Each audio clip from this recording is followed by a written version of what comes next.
നമസ്കാരം. Voice of വിജീഷിലേക്ക് ഒരിക്കൽ കൂടി സ്വാഗതം.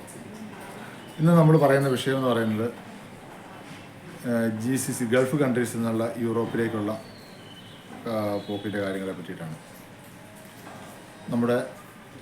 ഞങ്ങൾ പറയാറുള്ള പോലെ നമ്മുടെ കൂടുതൽ ചർച്ചകൾ നടക്കുന്നത് നമ്മുടെ യൂറോപ്പിയോ അറിവുകൾ പങ്കുവെക്കാമെന്ന് പറയുന്ന ഗ്രൂപ്പിലൂടെ കിട്ടുന്ന അറിവുകളുടെയും ഓരോരുത്തരുടെ അനുഭവങ്ങളുടെയും പശ്ചാത്തലത്തിലാണ് ഞാൻ ഈ കാര്യങ്ങൾ പറയുന്നത്. നമ്മുടെ സംശയങ്ങളോ കാര്യങ്ങളോ എന്തുണ്ടെങ്കിലും നിങ്ങൾക്ക് ഗ്രൂപ്പിൽ ജോയിൻ ചെയ്ത് ചോദിക്കാവുന്നതാണ്. ഗ്രൂപ്പിൻ്റെ ലിങ്ക് ഞാനിവിടെ താഴെ ഇട്ടേക്കാം, കമൻറ്റ് ബോക്സിൽ ഇട്ടേക്കാം. പലരും പറയുന്നുണ്ട് ഗ്രൂപ്പിൽ ചേരാൻ പറ്റുന്നില്ല, റിക്വസ്റ്റ് അയച്ചു അക്സെപ്റ്റ് ചെയ്യുന്നില്ല. നിങ്ങളുടെ റിക്വസ്റ്റുകൾ അക്സെപ്റ്റ് ചെയ്യണമെന്നുണ്ടെങ്കിൽ നിങ്ങളുടെ സ്വന്തം പ്രൊഫൈൽ പിക്ചർ ഉണ്ടാകണം. അത് എവരിവൺ ആയിരിക്കണം, എല്ലാവർക്കും കാണാവുന്ന രീതിയിലായിരിക്കണം. നിങ്ങളുടെ പേര് അതിനിടയിൽ മെൻഷൻ ചെയ്തിട്ടുണ്ടാകണം. ഈ രണ്ട് കാര്യങ്ങളുള്ളവരെ മാത്രമേ നമ്മൾ ഗ്രൂപ്പിലേക്ക് അക്സെപ്റ്റ് ചെയ്യുകയുള്ളൂ, അവരുടെ റിക്വസ്റ്റ് അക്സെപ്റ്റ് ചെയ്യുള്ളൂ. കാരണം പല രീതിയിൽ പല ഉദ്ദേശങ്ങളുടെ ലക്ഷ്യങ്ങളിലൂടെ കടന്നു വരുന്ന ആൾക്കാരുണ്ട്. പലരുടെയും PM പോയിട്ട് വേക്കൻസിയുടെ കാര്യങ്ങൾ പറയുക, ഒളിച്ചിരുന്ന് വെച്ചിട്ട് കാര്യങ്ങൾ പറയുക, സ്വന്തം പ്രൊഫൈൽ സ്വന്തം ID വെളിപ്പെടുത്താണ്ട് ചെയ്യുക. ഇതൊക്കെ എന്ന് പറഞ്ഞാൽ നമ്മുടെ കാഴ്ചപ്പാടെന്ന് പറഞ്ഞാൽ കള്ളന്മാരുടെ ലക്ഷണമാണ്. അപ്പോൾ നമ്മൾ ഇന്നത്തെ വിഷയത്തിലേക്ക് കിടക്കാം. ഇപ്പോൾ ഒത്തിരിയേറെ ആൾക്കാർ ഗൾഫ് കൺട്രീസിൽ നിന്ന് യൂറോപ്പിലേക്ക് പോകാൻ വേണ്ടിയിട്ട് പൈസ കൊടുത്ത് പറ്റിക്കപ്പെടുന്നു. ഇതാണ് ഇന്ന് നമ്മൾ ചർച്ചയ്ക്ക് എടുക്കുന്ന വിഷയം. ഈ പറ്റിക്കപ്പെടുന്ന ആളുകൾക്കും അവരുടെ ഒരു മനോനിലയിൽ തങ്ങളാണ് മിടുക്കന്മാർ, മറ്റുള്ളവർ 3 ലക്ഷം കൊടുത്ത് പോയപ്പോൾ ഞങ്ങൾക്ക് 2 ലക്ഷത്തിന് കിട്ടി, 2 ലക്ഷത്തിന് കിട്ടി, 1 ലക്ഷത്തിന് കിട്ടി എന്ന് പറയുന്ന ആൾക്കാരാണ് കൂടുതലും. പലരോടും നമ്മൾ സംസാരിക്കുമ്പോൾ മനസ്സിലാകുന്നത് ഇവിടുത്തെ ഏജൻസികൾ ചാർജ് കൂടുതൽ പറഞ്ഞ് അതുകൊണ്ട് അവിടെ കൊടുത്തു. നിലവിലെ എമൗണ്ട് കുറച്ച് കിട്ടി പോവുക എന്നുള്ളത് വളരെ നല്ല കാര്യമാണ്. പക്ഷെ അതിനുവേണ്ടി ഈ അതിബുദ്ധിമാന്മാരെന്ന് വിചാരിക്കുന്ന നമ്മൾ മലയാളികൾക്ക് പറ്റുന്ന പറ്റുന്ന കാര്യമാണ്. ഇടയ്ക്ക് നമ്മുടെ മീഡിയകളിലൊക്കെ വന്നിരുന്നതാണ്, ഗൾഫുകാർക്കായിട്ട് ബന്ധപ്പെട്ടുകൊണ്ട് 1-2 ഏജൻസികളുടെ കാര്യങ്ങൾ വന്നിരുന്നതാണ്. അവരുടെ പേരുകൾ ഞാനിവിടെ പബ്ലിക്കായിട്ട് പറയാൻ ആഗ്രഹിക്കുന്നില്ല. നമ്മൾ മനസ്സിലാക്കിയതിൽ ഏകദേശം ഒരു 99% ഇതേ അവസ്ഥയിൽ കൂടെ തന്നെയാണ് പോയിക്കൊണ്ടിരിക്കുന്നത്.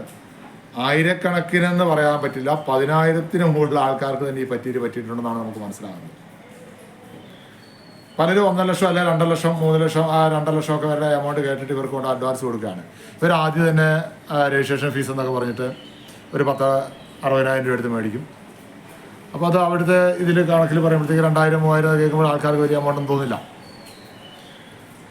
അതിനുശേഷം ഓഫർ ലെറ്റർ വന്നെന്ന് പറഞ്ഞിട്ട് പിന്നെ ഒരു 10-60 രൂപ മേടിക്കും. അങ്ങനെ എല്ലാം കൂടെ ഒരു 1.5 രൂപ അന്നേരം തന്നെ 1.20 1.30 അന്നേരം തന്നെ ഏകദേശം അവരുടെ കൈകളിലെത്തിയിരിക്കും.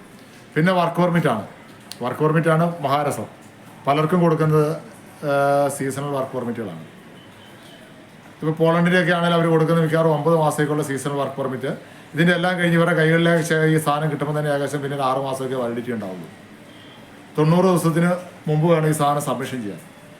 അപ്പോൾ ഇവരുടെ കയ്യിലിരുന്ന് തന്നെ ഈ സാധനം മരിച്ചു. ഈ സാധനം കൊണ്ട് ആരും യൂറോപ്പിലേക്ക് പോകരുത് എന്നുള്ളത് തന്നെയാണ് ഇവരുടെ ആവശ്യം. അപ്പോൾ പലയിടത്ത് പിന്നെ വേറൊരു ഏജൻസി ആണെങ്കിൽ അവരുടെ വർക്ക് പെർമിറ്റ് വന്നു കഴിഞ്ഞാൽ അതിനകത്ത് കുറേ കാര്യങ്ങൾ ഹൈഡ് ചെയ്തിട്ടിട്ട് അതിൻ്റെ കോപ്പി എന്നും പറഞ്ഞിട്ട് ആ സാധനം വീഡിയോ കോളിലൂടെ കാണിക്കുന്നൊരു ബാക്കി പണം ആവശ്യപ്പെടും. എന്നിട്ട് ഏകദേശം വർക്ക് പെർമിറ്റ് കയ്യിലേക്ക് കിട്ടുമ്പോഴേക്ക് ഒരു 2 ലക്ഷം രൂപയ്ക്കൊക്കെ അടുത്ത് ഈ പറഞ്ഞ പ്രിയപ്പെട്ട എല്ലാവരുടെയും വളരെ കണ്ണിനുള്ളിലായ ഏജൻസികൾ വാങ്ങിയിട്ടുണ്ടാവും.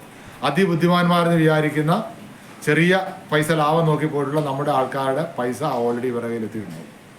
പിന്നെ ഇവർക്ക് ഒരു എഗ്രിമെൻറ്റ് കാര്യങ്ങളുണ്ട്. ഇതൊന്നും അതിബുദ്ധിമാന്മാരായതുകൊണ്ട് ഇതൊന്നും വായിച്ചു നോക്കില്ല, പെട്ടെന്ന് കിട്ടുന്ന കാര്യങ്ങളാണ്.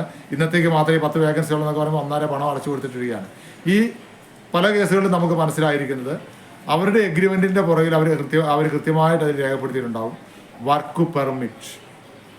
ഈ വർക്ക് പെർമിറ്റിനാണ് ഇവരുടെ കയ്യിൽ നിന്ന് പൈസ മേടിച്ചിരിക്കുന്നത്.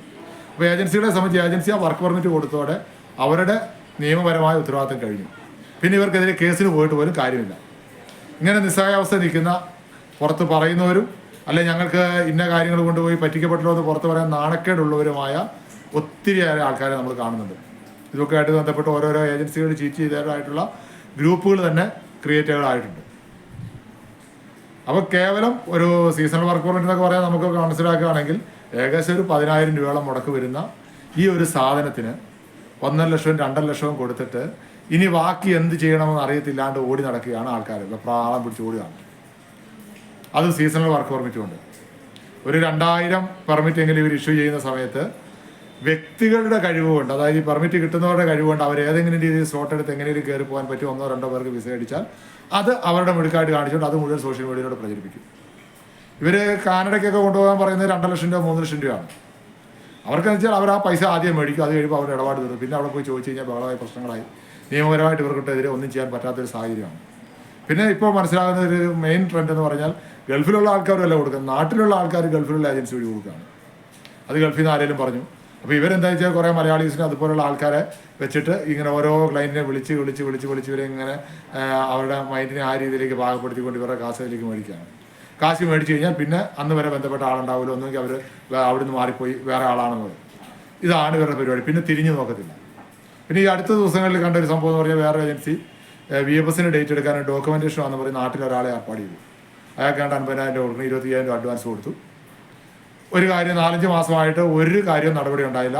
അവസാനം വേളം വെച്ച് പൈസ തിരിച്ചു ചോദിക്കാൻ പറയുന്നത് ഏജൻസിക്കാരന് 15,000 ഞാൻ ഇട്ട് കൊടുത്തു. ഏത് ഈ വർക്ക് പെർമിറ്റ് കൊടുത്ത് 2 ലക്ഷം മേടിച്ച ഏജൻസിക്കാരൻ ബാക്കി കാര്യങ്ങൾ ഇവിടുത്തെ നിങ്ങളുടെ ബാക്കി വർക്കുകൾ ചെയ്യാനാണെന്നും പറഞ്ഞിട്ട് അടുത്തൊരു ഏജന്റിനെ ഏൽപ്പിച്ചിരിക്കുന്നു. അവന് കൊടുത്ത് 25,000-ൽ 15,000 ഈ 2 ലക്ഷം കൊടുത്ത് വർക്ക് പെർമിറ്റ് മേടിച്ച ഏജൻസിയുടെ സ്റ്റാഫ് മേടിച്ചിരിക്കുന്നു പറഞ്ഞു. അതുകൊണ്ട് പൈസ പോകുന്നത് മാത്രമല്ല, മലയാളികളുടെ പേര് കളയാൻ മണ്ടന്മാരാകാതെ ദയവേദിരിക്കുക. മലയാളികൾ മണ്ടന്മാരാണെന്നും ഏത് രീതിയിൽ പറ്റിക്കാരാണെന്നുള്ള ആ ഒരു തോന്നലിലേക്ക് ഇനിയെങ്കിലും നിങ്ങൾ ദയവേത് പോകാതിരിക്കുക. ഗൾഫിലുള്ള ഏജൻസികൾ വഴിയൊക്കെ പോകാൻ GCC കൺട്രീസ് വഴിയുള്ള ഏജൻസിയിൽ പോകാൻ നിൽക്കുന്നവർക്ക് നിങ്ങൾ ഈ വീഡിയോ ഒന്ന് എത്തിച്ചു കൊടുക്കുക. നിങ്ങളത് കൃത്യമായിട്ടും അല്ലെങ്കിൽ അവരോട് ചോദിച്ച് കാര്യങ്ങൾ മനസ്സിലാക്കുക. നമ്മളെപ്പോഴും പറയാറുണ്ട്, മാക്സിമം ഒരു 25,000 രൂപയ്ക്കുള്ള ഒരു കാരണവശാലും അഡ്വാൻസ് കൊടുക്കരുത്. വർക്ക് പെർമിറ്റും സപ്പോർട്ടിംഗ് ഡോക്യുമെന്റ്സുകളും വന്നു കഴിയുമ്പോൾ ഒരു 25,000 കൊടുത്ത് ആ ഒരു ടൈം വരെ മാക്സിമം ഒരു 50,000 രൂപയ്ക്ക് മുകളിൽ ഒരു ഏജൻസികൾക്ക് നിങ്ങൾ കൊടുക്കരുത്. അത്രയും പൈസ കൂടുതൽ നിങ്ങൾ കൊടുത്ത് അതിന് മുകളിൽ പൈസ കൂടുതൽ കൊടുത്തിട്ടുണ്ടെങ്കിൽ നിങ്ങളുടെ കാര്യങ്ങൾ നടപടി ഉണ്ടാകില്ല. അവരുടെ കയ്യിൽ നിങ്ങളുടെ പണമെത്തും, അവരതിട്ട് കറക്കിക്കൊണ്ടേയിരിക്കും. അതുപോലെ തന്നെ നിങ്ങൾ ചോദിക്കുമ്പോൾ കൃത്യമായിട്ട് ചോദിച്ച് മനസ്സിലാക്കി എന്തെങ്കിലും കാരണവശാൽ റിജക്ഷൻ വന്നാൽ എന്താണ്, അതിൻ്റെ പോംവഴി എന്താണ്. ഈ ഗൾഫുമായിട്ട് GCC കൺട്രീസുമായിട്ട് ബന്ധപ്പെട്ട് നിൽക്കുന്ന ഏജൻസികളിൽ 99% ഏജൻസികളും അവരൊരു വർക്ക് പെർമിറ്റ് കൊടുക്കുന്നു. അതോടെ അവരുടെ ഉത്തരവാദിത്വമേ തീരുകയാണ്. ഈ ഒരു യൂറോപ്പ് കൺട്രിയിലേക്കുള്ള പ്രോസസ്സ് എന്ന് പറഞ്ഞാൽ വർക്ക് പെർമിറ്റ് വരെ ഉള്ളതെന്ന് പറഞ്ഞാൽ ഏകദേശം ഒരു 25% മാത്രമുള്ള വർക്കാണ് വർക്ക് പെർമിറ്റ് വരെ കിട്ടിക്കഴിയുമ്പോൾ ആകുക. പിന്നീട് നമ്മുടെ ഡേറ്റ് എടുക്കണം, ഡോക്യുമെൻറ്റേഷൻ മുഴുവൻ ചെയ്യണം, സബ്മിഷന് പോകണം, അത് റിജക്ഷൻ ആയാൽ വീണ്ടും അപ്പീലിന് പോകണം. അതിനുശേഷം നമുക്ക് വിസ അടിച്ച് കിട്ടിയാൽ നമ്മൾ ഫ്ലൈറ്റ് ടിക്കറ്റ് ബുക്ക് ചെയ്ത് നമ്മൾ അവിടെ ചെന്ന് എയർപോർട്ടിൽ നിന്ന് നമ്മൾ കമ്പനി എത്തുന്നോടം വരെ ഇതാണ് ഒരു പാക്കേജ് എന്ന് പറയുന്നത്. ഇതിനാണ് ഒരാൾ സർവീസ് ചാർജ് ഈടാക്കാന്ന് പറയുന്നത്. അല്ലാണ്ട് കേവലം 10,000 രൂപ താഴെ വരുന്ന ഒരു സീസണൽ വർക്ക് പെർമിറ്റ് നിങ്ങൾക്ക് വാങ്ങി തന്നിട്ട് 2 ലക്ഷം കൊടുത്തിട്ട് ഇതും നിങ്ങൾ തലയിണ കീഴിൽ വെച്ചുകൊണ്ടിരിക്കാനല്ല. ഇത് അവിടെ ഇരുന്ന് തന്നെ അങ്ങ് ചീഞ്ഞു പോവുള്ളൂ. ചിലടത്തൊക്കെ പലർക്കും കിട്ടുന്ന ഞാൻ പറയില്ലേ, കൈ കിട്ടുമ്പോൾ 6 മാസം വാലിഡിറ്റി ഉണ്ടാവുള്ളൂ. പിന്നെ 3 മാസത്തിൽ ഇവൻ സബ്മിഷൻ ചെയ്യണം. ഇത് ഇവനെ കൊണ്ട് നടക്കില്ല. ഇവൻ കൊടുത്ത പൈസ പോവുകയാണ്. അതുകൊണ്ട് ഗൾഫ് കൺട്രീസിൽ നിന്ന് അല്ലെങ്കിൽ GCC കൺട്രീസിൽ നിന്ന് യൂറോപ്പിലേക്ക് പോകാൻ വേണ്ടിയിട്ട് കൊടുക്കുന്ന ആൾക്കാർ ഇത് പ്രത്യേകം ശ്രദ്ധിക്കുക. നാട്ടിലുള്ള നിങ്ങളുടെ പരിചയത്തിലുള്ള നിങ്ങളുടെ അയൽവക്കത്തുള്ള ഒരു ഏജൻസിക്കാരനാണെങ്കിൽ അവൻ പറ്റിച്ചു കഴിഞ്ഞാൽ അവൻ്റെ കുത്തിന് പിടിച്ച് കുറേ പൈസ എങ്ങനെ തിരിച്ചു മേടിക്കാം. അല്ലെങ്കിൽ അവനുമായിട്ട് പരിചയമുള്ളവരോ അല്ലെങ്കിൽ നിങ്ങളുടെ ബന്ധുക്കാർ ആരെങ്കിലും കൊണ്ടുപോയി കുത്തിയിരുന്നിട്ടാണെങ്കിലും കാശ് മേടിക്കാം. ഇത് അന്യനാട്ടിൽ കൊണ്ട് കൊടുത്താൽ നാളെ ആ ഏജൻസികൾ പോലും കാണില്ല. പല ഏജൻസികളുടെയും ഉടമസ്ഥന്മാർ തന്നെ പാകിസ്ഥാനികളാണെന്നാണ് പറയുന്നത്. അപ്പോൾ ഇതെല്ലാവരും ഒന്ന് പ്രത്യേകം ശ്രദ്ധിക്കുക. വഞ്ചിതരാകാതിരിക്കുക, പൈസ പോകാതിരിക്കുക, അതിലുപരി മലയാളികളുടെ പേര് കളയാതിരിക്കുക.